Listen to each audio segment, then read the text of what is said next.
හරි අද අපි කතා කරන්නේ දශක හා ලඝු ගණක ගාන 1983 O level. හරි. එතකොට අපිට මේ ඉස්සෙල්ලා මෙන්න මේ වගේ ගානක් දීලා තියෙනවා සමානයි x සමානයි y. මෙන්න මේකේ x සහ y ඇසුරින් සොයන්න කියලා. හරි. මේ වගේ වෙලාවකදී ලඝු ගණක දීලා තියෙද්දි අපි ඒක දර්ශක වලින් ලියාගමු. එතකොට දර්ශක වලින් ලියා ගන්න නම් ඕනෑම ආකාරයක ලඝු මේ විදිහට දාලා තියෙන ගානක අපිට මෙන්න මේ යට තියෙන සංඛ්‍යාව උඩට මෙන්න මේ සංඛ්‍යාව ගන්නවා. මෙන්න මේ විදිහට අපි ඒක අරගන්නවා සමානයි ඒ ඕනම ආකාරයක දීලා තියෙද්දි දර්ශක ආකාරයෙන් ලියා ගන්න මේ ක්‍රමය අනුගමනය කරන්න. 10 x වෙනි බලය සමානයි a. 10 x වෙනි බලය සමානයි a. මේ පිළිවෙලට තමයි යන්නේ මේක හැම වෙලාවෙම. දැන් 10 x සමානයි a. හරි. මේ විදිහට අපිට මේ සඳහන් කරගන්න පුළුවන් දර්ශක ආකාරය. හරි. ඊට පස්සේ අපි මේක මෙන්න මේ ප්‍රකාශනය ඒ ඇසුරට ලියා ගන්නවා.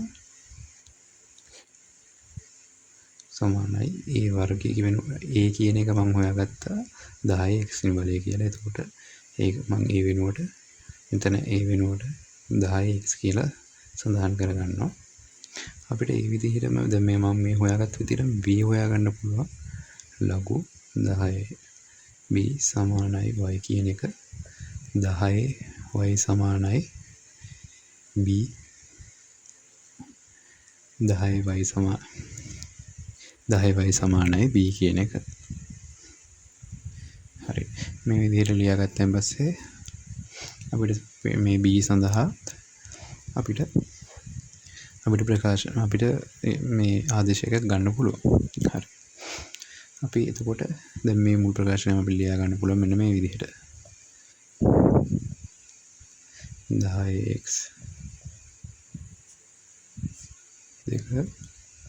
10y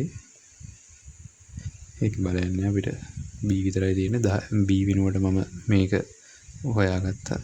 a වෙනුවට මේක සඳහන් කරගත්තා. අපි මෙහෙම එතකොට x වැඩි කිරීම 2x යට 10යි y. එතන සමාන කිරීමක් ඉන්නේ.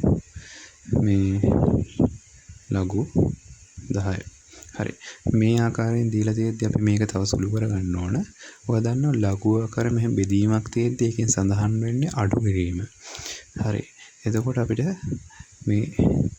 අපිට ලඝු ආකාරයේ ලඝු 10 පාදේ දීලා තියෙන්නේ. අපිට මේක අවසාන වශයෙන් මෙන්න මේ ආකාරයෙන් ලියා ගන්න පුළුවන්. බෙදීමක් නම් අඩු කිරීම කියලා මේකෙදි දන්නවා. එතකොට අපිට උත්තර එනවා 2x ඍණ y කියලා.